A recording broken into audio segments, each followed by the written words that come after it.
बेटा, जिंदगी में मैंने 100 बार से ज्यादा जहाज का सफर किया है, लेकिन बदकिस्मती से मैं अपने बच्चों पर ऐसा बोझ बनी कि मेरे बच्चे मुझे ओल्ड एज होम में छोड़कर चले गए। 51 ईयर एवरी साल एवरी ईयर मैं फ्लाई करती थी एवरी ईयर। बदकिस्मत माँ जो ईद गुजर गई अपने बेटों की राह तकती रही, राह देखती रही कि शायद मेरे बेटे आ जाएंगे और मुझसे माफी मांगेंगे, माफी ना भी मांगे बेटे मुझे अपने घर ले जाएंगे, अपने साथ रख लेंगे। बिल्किस बीबी जिनकी उम्र इस वक्त 90 साल के करीब है, 52 साल बिल्किस बीबी ने लीबिया में एज अ नर्स जॉब की और आज वो माँ जिसने सारी जिंदगी अपने खानदान का सोचा, अपने रिश्तेदारों का सोचा, महंगे से महंगे तोहफे अपने खानदानों को दिए, लेकिन वो माँ आज अपने रिश्तेदारों की भी राह तकती रही और साथ ही साथ अपने बेटों की भी राह तकती रही। चंद रोज कबल मेरी एक माँ से मुलाकात हुई और मैंने सोचा कि ईद के रोज वीडियो बनाऊं लाजमी, ताकि बताऊं कि जिनके पास माएँ हैं माओं की कदर करें, या जिनकी माएँ नहीं थी इस ईद में या कई ईदें गुजर गई माओं के बगैर, उनसे पूछो कि माँ की अहमियत क्या होती है। बिल्किस बीबी से जब मेरी मुलाकात हुई मैंने उनसे पूछा कि आप 3 साल से बिनते फातिमा फाउंडेशन में मौजूद हैं, आखिर कैसे? कहने लगी, बेटा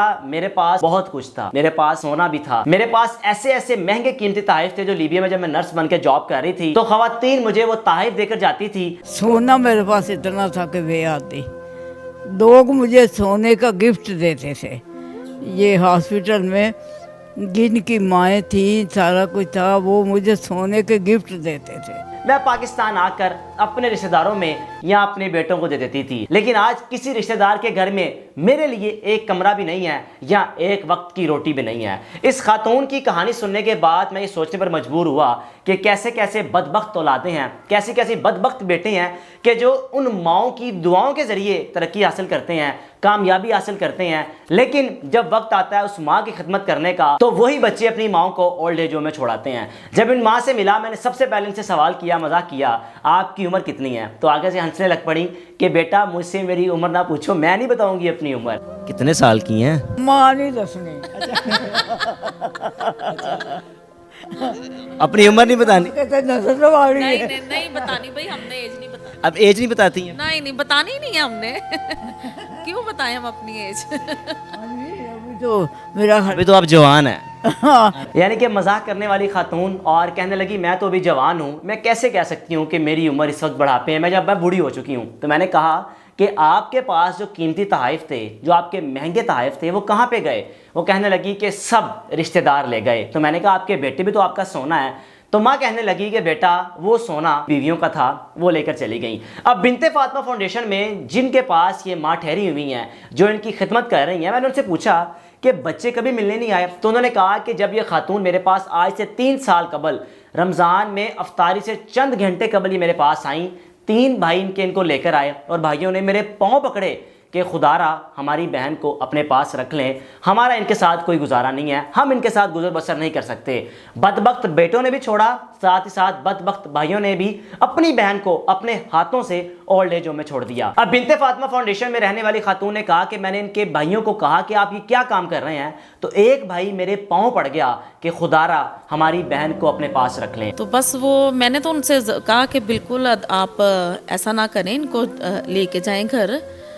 तो बस उनमें से एक भाई जो है वो बिल्कुल ही मेरे पास आके पाँव में बैठ गए कि मैं आपके हाथ जोड़ता हूँ, आप इनको रख लें। तो खातून ने कहा कि चंद अरसा गुजरने के बाद जब मैंने इनसे पूछा कि ये तो आपके भाई थे, तो आपके बच्चे कहाँ पर हैं, तो इन्होंने बताया कि मेरा एक बेटा लीबिया में है और एक मेरा बेटा टर्की में है, जो कि इस वक्त दोनों बेटे मेरे करोड़पति हैं, लेकिन बदकिस्मती से मेरे लिए उन बच्चों के घर में एक कमरा भी नहीं है, एक बिस्तर भी नहीं है, 3 वक्त का खाना नहीं है कि जो बच्चे मुझे दे सकें। जिस माँ ने 52 साल अपने ख़ानदान की कफालत की, अपने रिश्तेदारों को पाला, अपने बच्चों को पाला, उस माँ के लिए उस बदबख्त खानदान के पास एक कमरा भी मौजूद नहीं है। फिर मैंने सवाल किया कि माँ जी को कभी बच्चे मिलने आए? तो यकीन जानिए ये बात सुनने के बाद मेरे रोंगटे खड़े हो गए कि वो कैसी बदबख्त औलाद है जो माँ को मिलने तो आई, लेकिन किस बहाने से मिलने आई। आप ये सुनिए जरा कि वो बच्चे अपनी माँ को कैसे मिलने आए। यानी कि माँ के पास जो थोड़ा बहुत जेवर रह गया था, उनको पता था, वो लेने के लिए मिलने का बहाना किया और किस तरह लेकर गए, ये सुनिए जरा। एक बेटा एक दफ़ा आया था, तो बस वो भी उसने कहा कि मैंने अम्मी से मिलना है ना, तो मिलके इनके पास कुछ पैसे थे इनके अपने, साथ कोई गोल्ड की वो रिंग वगैरह थी, तो वो बस ऑफिस में मिला और चला गया। जब अंदर आई हैं तो वो चीज़ें भी इनके पास नहीं थी, बस उसके बाद नहीं हुआ है। वो इतना पता था कि वो सोना इनके पास है, वो बन जाके लेने वो सोना ही आए थे, मकसद उनका यही होगा ना। तो बस ऐसे ही है ना वो, मैं खुद एकदम परेशान हो गई। मेरी आखिर में गुजारिश है कि माओ वालों, माओ की कदर करो, या जिनके पास माएँ नहीं हैं उनसे जाके माँ की अहमियत, कदर कीमत पूछ लें कि माँ की वैल्यू, माँ की कीमत, माँ की कदर कीमत क्या होती है। ईद गुजर गई, पता नहीं इस माँ ने 3 ईदें गुजार दी, 3 शबे बरातें गुजार दी, 3 रजब, शबान, रमज़ान सब कुछ गुजार दिया, लेकिन क्या है कि उन बदबख्त औलादों को इस माँ का कभी ख्याल नहीं आया जिसने 52 साल पता नहीं किस परेशानियों में रहते हुए परदेश काटा, अपने बच्चों को किसी मुकाम पे पहुंचाया। कितने साल की हैं? मां नहीं दसनी। अपनी उम्र नहीं बतानी? कहते नजर तो आ रही नहीं है। नहीं नहीं बतानी भाई, हमने एज नहीं बतानी। अब एज नहीं बताती हैं? नहीं नहीं बतानी ही नहीं है हमने। क्यों बताएं हम अपनी एज। हाँ जी, अभी तो मेरा अभी तो आप जवान हैं। हाँ, मैंने एरोप्लेन पता कितनी दफ़ा, लोग तो एक दफ़ा गए थे, चलो जी मुझे, मैं तो कितने 51 ईयर एवरी साल, एवरी ईयर मैं फ्लाई करती थी, एवरी ईयर। यानी कि साल में 2 दफ़ा आना जाना हो जाता था। और एवरी ईयर मैं आती भी थी, जाती भी थी बाय एयर, और वो मैं करती थी कि सबको मिल के जाना आना, सारा कुछ करना, गिफ्ट बड़े लेके आना जी, बहुत जी लोग खुश होने जी, गिफ्ट में आ रहे हैं, गिफ्ट आए हैं, गिफ्ट आए हैं, कंबल आए हैं, कंबल बेशुमार लेके आई, सारा कुछ लेके आती थी। सोना मेरे पास इतना था कि वे आती, लोग मुझे सोने का गिफ्ट देते थे। ये हॉस्पिटल में जिनकी माएँ थी, सारा कुछ था, वो मुझे सोने के गिफ्ट देते थे। अब सोना मेरे पास है ही नहीं। तो बच्चे भी सोना ही होते हैं, वो किधर हैं? वो मेरा सोना तो उनकी बीवियों के पास है ना। मेरे पास 3 साल पहले रमज़ान में ही, अफ्तारी से कुछ देर पहले ही आई थी, तो इनके भाई थे 3 साथ, तो उन्होंने कहा जी इनको छोड़ना है, इनकी ज़िद है कि हमने यहाँ पे रहना है। तो मैंने उनसे कहा कि ये तो बिल्कुल ठीक है, आप क्यों छोड़ें इनको, बस इनकी ज़िद है। इन्होंने कहा जी मैंने रहना ही है, ओल्ड होम में रहना है। तो बस वो, मैंने तो उनसे कहा कि बिल्कुल आप ऐसा ना करें, इनको लेके जाएं घर। तो बस उनमें से एक भाई जो है वो बिल्कुल ही मेरे पास आके पाँव में बैठ गए कि मैं आपके हाथ जोड़ता हूँ, आप इनको रख लें।